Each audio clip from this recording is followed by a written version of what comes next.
可能咁裝噶嘛，即係咁樣裝講真嗰句啫，冇留餘地俾對方。今日嚟到上都名苑，同一位老客戶嘅朋友度一度尺寸，因為我哋幫佢裝得非常之滿意，咁佢咧就馬上介紹咗新朋友俾我哋去度一度尺寸啦。咁我哋上去睇一睇佢嘅需求係點樣，俾翻啲實用性嘅建議俾佢。Go， 梁小姐。係。OK， 我哋睇下你嘅需求係點樣先？陽台要唔要封窗？唔封窗。保留佢。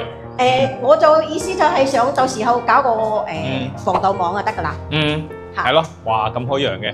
就係搞個防盜網，咁呢啲我就唔要咁咯。嗯，即係搞啲防盜網。係。呢個都係保留佢咯。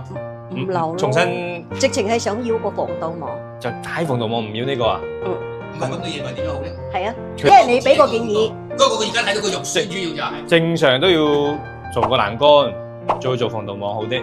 如果直接成個防盜網咧，就冇咁安全咯。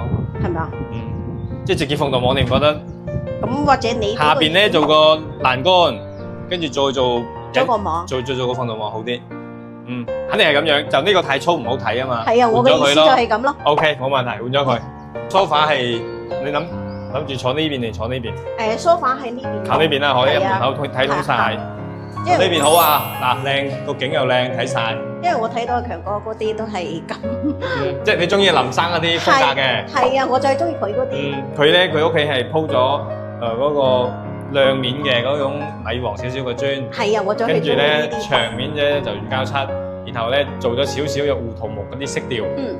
中意嗬？係啊，我最中意佢嗰啲。佢都好滿意啊。係啊，我都好，就係因為咁嘅樣，我先至覺得好滿意，我都好中意咯。你幫佢放個床點放？呢個都係打唔到啊？因為你啲空調插緊咁多空調。係啊，唉，早知。咁你呢度床要靠邊啊？靠邊我嘅意思係靠邊嘅借埋嗰個做床。係啊，佢講得啱啦，我都係有咁嘅心態，就係想攞埋呢度。呢度攞個米二，跟住借埋呢邊就大啦，跟住嗰度就衣櫃、書台。可以，我都係諗住佢講嘅一樣。你係設計師嚟㗎嘛，林生。係咩？但就係裝得好啊，林生間屋啊，所以咧。係啊，我都話。即係佢啲朋友刷到佢嘅，跟住就又有去屋企睇咗嘅，覺得 OK 嘅。我覺得嗰間屋真係好舒服，裝修。好舒服嗬。真係。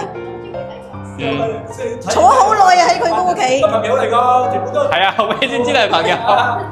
跟住又係咁樣咯，同複製佢間屋嗰啲咁咯。佢其實唔可以整出嚟㗎，整出嚟你已經係擋住我道門啊嘛。係啊，我意思就係咁咯。你可以包上去，但係你唔可以超過我道門啊嘛。